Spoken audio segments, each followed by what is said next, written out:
Assalamu alaikum warahmatullahi wabarakatuh. Students, earlier we have discussed about the asexual reproduction. So, in order to recapitulate asexual reproduction, it's that mode of reproduction in which a single parent is involved. So, you have learned about many types of this reproduction like fission, fragmentation, regeneration, spore formation, budding. Another one mode of reproduction, that's vegetative propagation. तो vegetative propagation ये mode जानने से पहले पहले एक बात आपको पता होनी चाहिए कि हर एक लिविंग बॉडी में दो टाइप्स की सेल्स होती है when we classify on the basis of reproduction that are vegetative cells and reproductive cells. So what are the reproductive cells are supposed to reproduce, but vegetative cells are supposed to perform other activities like growth and development, transportation, etc. etc. But sometimes these vegetative cells are also involved in the process of reproduction. So it is that mode of reproduction where where the organisms, especially plants, reproduce with the help of their vegetative cells. So this vegetative reproduction, it is of two types, that's natural and artificial. So by name you you can imagine what is this. Sometimes it occurs naturally, कुदरती हो जाते हैं ये. तो उस वक़्त कुदरती जब वेजिटेटिव सेल्स से और एक ऑर्गेनिज्म पैदा हो और एक ऑर्गेनिज्म डेवलप हो, then it is called natural vegetative propagation. और जब हम आर्टिफिशियली हम खुद वेजिटेटिव पार्ट से और एक प्लांट को डेवलप करना चाहेंगे तो उस वक़्त उसको कहते हैं आर्टिफिशियल. तो what is the difference between the two, natural and artificial? Natural, it occurs naturally from the vegetative cells. Another organism, another living body is developed. But in artificial, we use it to develop another body, another organism by these vegetative cells. Like here are the two classes. You may see them. Natural में roots से कैसे होता है, leaves से कैसे होता है, या आर्टिफिशियल में आप देख सकते हो कटिंग, लेयरिंग, ग्राफ्टिंग. तो आज हम इस वेजिटेटिव प्रोपगेशन के जो टाइप्स है आइदर नेचुरल और आर्टिफिशियल, हम इसको डिस्कस करेंगे. तो moving towards the natural vegetative reproduction. तो पहली जो फिगर देख रहे हो आप, ये दलिया प्लांट का है, इसके रूट है. तो ये रूट्स जो होते हैं, roots are supposed for the transportation, for the absorption of water and minerals and transport towards the xylem and phloem and transport towards the stem. But इस दलिया प्लांट के जो रूट्स होते हैं, इनसे हम और एक दलिया प्लांट को डेवलप करते हैं. हम नहीं, कुदरती इससे और एक दलिया प्लांट डेवलप होता है. तो कभी कभी आपने अपने एनवायरनमेंट में भी देखा होगा, कहीं रूट्स जो होते हैं जो ज़मीन के अंदर होते हैं, तो उस रूट से वहाँ से और प्लांट्स डेवलप होते हैं नेचुरली. तो it is a natural vegetative reproduction, vegetative, naturally vegetative propagation. Next one, that is stem. Stem से भी जिंजर प्लांट जो है, उसके स्टेम से और एक जिंजर प्लांट डेवलप होता है. तो stem basically, stem is supposed to give the strength to the plant and also transport water and minerals.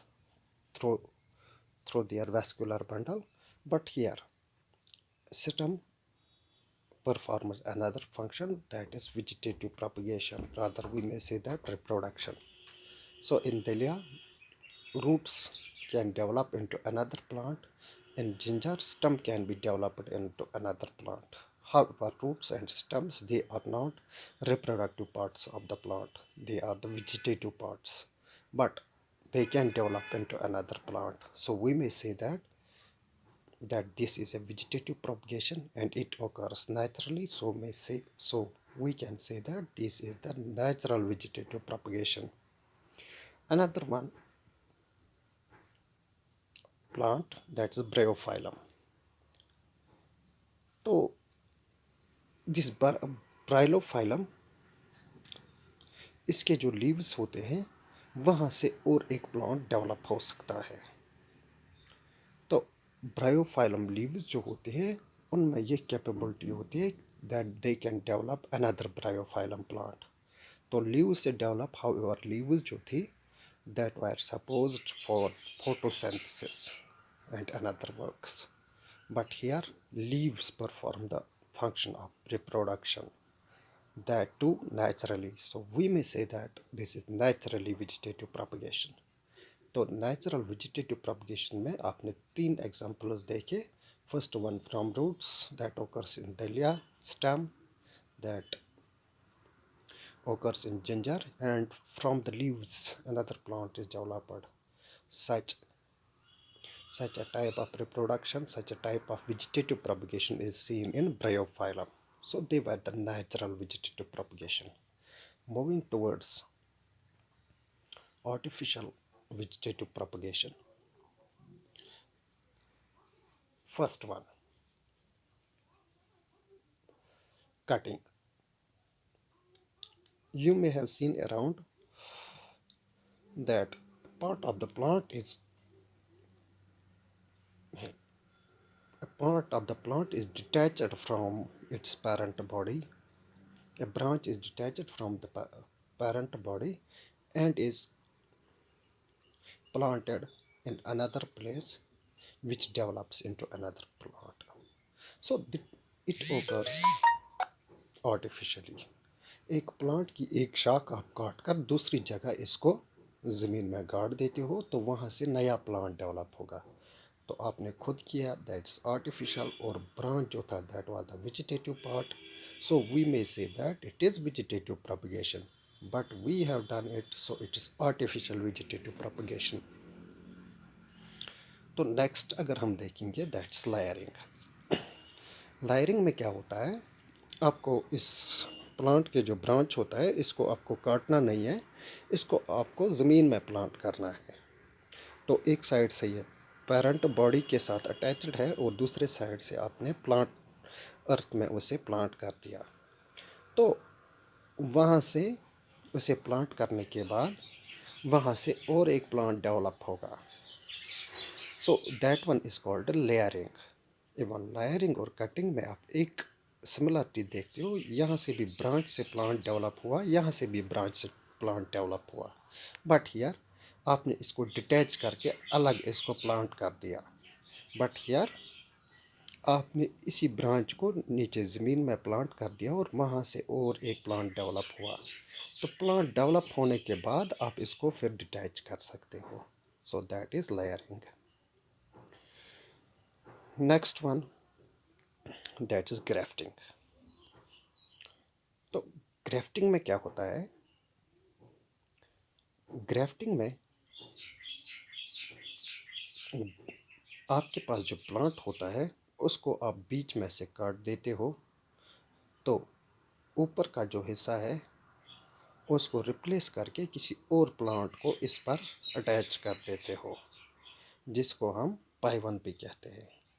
तो यहाँ पर दो सेशन एंड स्टॉक होता है, तो स्टॉक को रिप्लेस करके सेशन पर किसी और प्लांट को आप अटैच करते हो, तो वहाँ से नीचे से रूट्स किसी और प्लांट के होते हैं और ऊपर से फ्रूट्स कुछ और होते हैं जिसका आपने स्टॉक को इस पर प्लांट किया है. So that one is called grafting.